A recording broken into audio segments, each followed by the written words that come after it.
வார விடுமுறை நாளான இன்று திற்பரப்பு அருவியில் காலை முதலே சுற்றுலாப் பயணிகள் குவிந்து வருகின்றனர். குமரியின் குற்றாலம் என்று அழைக்கப்படும் திற்பரப்பு அருவியில் காலை முதலே ஏராளமான சுற்றுலாப் பயணிகள் குழந்தைகளுடன் வந்த வண்ணம் உள்ளனர். அருவியில் கொட்டும் தண்ணீரில் ஆனந்தமாக நீராடி குழந்தைகளுடன் விளையாடியும் மகிழ்ந்து வருகின்றனர். அதிமுக பிரமுகர் சிவராஜ் மகன் கோகுல்நாத் சாலை விபத்தில் உயிரிழந்த நிலையில் ஆறுதல் தெரிவிப்பதற்காக உடுமலை மின்னகரில் உள்ள கோகுல்நாத் இல்லத்திற்கு எடப்பாடி பழனிசாமி வருகை தந்தார். இந்நிலையில் இறந்த கோகுல்ராஜின் குடும்பத்திற்கு ஆறுதல் தெரிவித்த எடப்பாடி பழனிசாமி கோகுல்நாத்தின் புகைப்படத்திற்கு மலர் தூவி அஞ்சலி செலுத்தினார். உடுமலை அருகே பூலவாடியில் நோய் தாக்குதலுக்கு தெளித்த மருந்தால் தக்காளி செடிகள் கருகியது. திருப்பூர் மாவட்டம் உடுமலை மடத்துக்குளம் ஆகிய சுற்றுவட்டார பகுதிகளில் தக்காளி சாகுபடி செய்யப்பட்டு வருகிறது. இந்நிலையில் விளைச்சலுக்கு தயாராகியிருந்த நேரத்தில் தக்காளிகளை நோய் தாக்குதலில் இருந்து காக்க மருந்து வாங்கி தெளித்தபோது தக்காளி செடிகள் அனைத்தும் கருகியுள்ளது. இதுகுறித்து சம்பந்தப்பட்ட அதிகாரிகள் நடவடிக்கை எடுக்க வேண்டும் என விவசாயி கோரிக்கை வைத்துள்ளார்.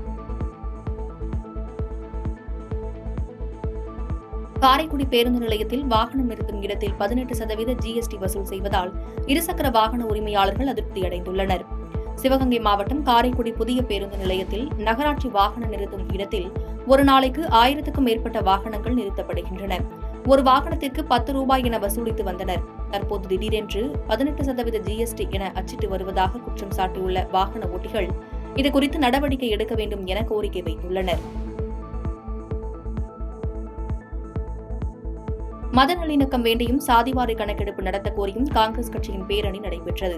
நாமக்கல் கிழக்கு மாவட்ட காங்கிரஸ் கட்சி சார்பில் நாமக்கல் கிழக்கு மாவட்ட தலைவர் சித்திக் தலைமையில் மத நல்லிணக்கம் வேண்டியும் சாதிவாரி கணக்கெடுப்பு நடத்த கோரியும் பேரணி நடைபெற்றது. நாமக்கல் மாவட்ட காவல்துறை சார்பில் போதை ஒழிப்பு விழிப்புணர்வு மாரத்தான் போட்டி நடைபெற்றது. நாமக்கல் மாவட்ட காவல்துறை சார்பில் போதை பழக்கத்துக்கு எதிராக விழிப்புணர்வு ஏற்படுத்தும் விதமாக மாரத்தான் போட்டியை மாவட்ட காவல் கண்காணிப்பாளர் ராஜேஷ் கண்ணா தொடங்கி வைத்தார். இதில் 500க்கும் மேற்பட்ட பள்ளி மாணவ மாணவிகள் பங்கேற்றனர்.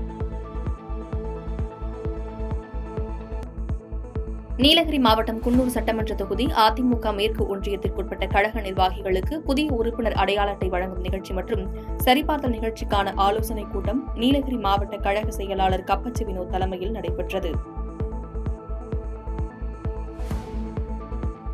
திருவள்ளூர் மாவட்டம் வயலூர் அடுத்த மும்முடிக்குப்பம் கிராமத்தில் சீனிவாச பெருமாள் சுவாமி மீன் அலங்காரத்தில் பக்தர்களுக்கு அருள்பாலித்தார். திருவள்ளூர் மாவட்டம் கம்பத்தூர் ஒன்றியத்திற்குட்பட்ட மும்முடிக்குப்பம் கிராமத்தில் 250 ஆண்டுகள் பழமையான சீனிவாச பெருமாள் கோவிலில் புரட்டாசி மாதம் 3வது சனிக்கிழமையை முன்னிட்டு சீனிவாச பெருமாள் சுவாமி மீன் அவதாரத்தில் அலங்காரம் செய்யப்பட்டு பக்தர்களுக்கு காட்சியளித்தார்.